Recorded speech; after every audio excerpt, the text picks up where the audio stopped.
হঠাতেনো আমি ক্ৰিকেটৰ ইমান কিয় প্ৰেক্টিছ কৰি আছো জানিবলৈ হলে ভিডিঅটো স্কিপ নকৰাকৈ এণ্ডলৈ চাওক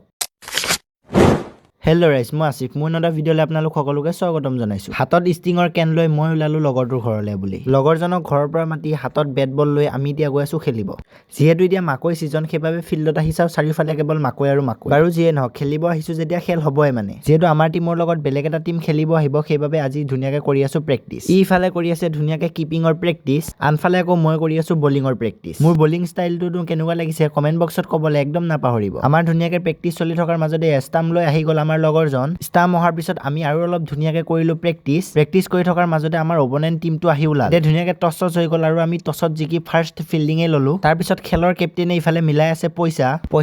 ধুনীয়াকৈ মিলাৰ পিছত আমাৰ ধুনীয়াকৈ খেল আৰম্ভ হৈ গ'ল আৰু ধুনীয়াকৈ সিহঁতে 8 অভাৰত 63 দিলে টাৰ্গেট আৰু অপনেণ্ট টিমৰ কেপ্টেইন আছিল ৰবিন বছৰমতাৰী মোৰ লগৰে হয় বাৰু সিহঁতে দিয়া টাৰ্গেট আমাৰ বেটছমেনে ধুনীয়াকৈ চেজ কৰিলে আৰু আমি ফাইনেলি মেটছখন জিকিলো আৰু আজিৰ খেলৰ কেপ্টেইন আছিল ইয়াৰ কেপ্টেইনশ্বিপত আমি ধুনীয়াকৈ মেটছখন জিকিলো মেটছ জিকা হোৱাৰ পিছত কেপ্টেইনে ধুনীয়াকৈ এতিয়া ভগাই আছে পইচা মেটছ জিকাৰ হোৱাৰ পিছত আমি ধুনীয়াকৈ খালো কেম্পা যিহেতু গোটেই গল চল শুকাই আছিলে আৰু লগতে খালো গজা যিহেতু বহুত ভোক লাগিছিলে তাৰপিছত মই ৰাওনা হলো ঘৰৰ ফালে আকৌ লগ পাম অন্য এটা ভিডিঅ'ত আজিলৈ ইমানেই বাই বাই আপোনালোকে যদি এতিয়াও মোৰ ইউটিউব চেনেলটো ছাবস্ক্ৰাইব কৰা নাই জল্দি গৈ ছাবস্ক্ৰাইব কৰি লওক আৰু যদি ইনষ্টাগ্ৰামতো ফ'ল' কৰা নাই তেনেহ'লে জল্দি গৈ ফ'ল' কৰি লওক और अगर तुम लोग नए हो तो सब्सक्राइब करो वो जो लाल वाला बटन है उस पर फूट फेंक के मारो या फिर मोमबत्ती मुझे नहीं पता बस क्लिक हो जाना चाहिए